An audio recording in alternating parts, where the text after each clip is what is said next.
سامعین حضرات، السلام علیکم ورحمۃ اللہ وبرکاتہ۔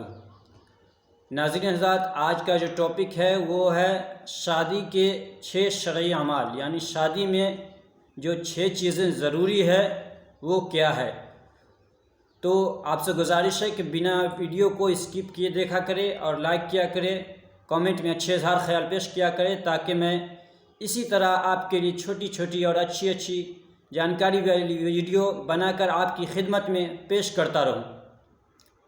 تو وہ جو 6 شرعی اعمال ہے جو شادی میں ضروری ہے وہ سماعت فرمائیں۔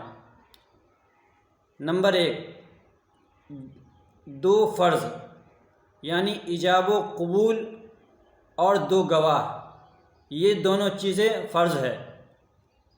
نمبر 2 جو ہے وہ ہے مہر دین، یہ واجب ہے۔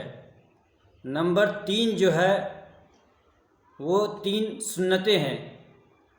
سب سے پہلے خطبہ نکاح، اس کے بعد تقسیم چھہارا، پھر دعوت ولیمہ۔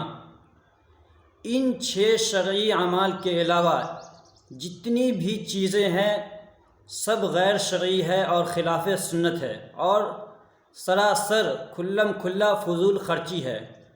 اور حدیث شریف میں ہے کہ فضول خرچی کرنے والا شیطان کا بھائی ہے، تو لہٰذا فضول خرچ کر کے اپنے پیسے کو برباد کر کے الٹا گناہ مت اٹھائیں، اور اپنے خویش و اقارب، دوست و احباب اور رشتہ داروں کو خوش کرنے کے لیے اللہ رب العزت جس نے آپ کو اشرف المخلوقات الحمدللہ بنایا ہے، اشرف المخلوقات میں پیدا کیا ہے، اس رب عظیم کو، اس پروردگار کو ناراض نہ کرے اور شادی کو آسان بنائے، اور انہی 6 شرعی اعمال کے ساتھ شادی کو کرے، چاہے شادی بیٹے کا ہو یا بیٹی کا ہو۔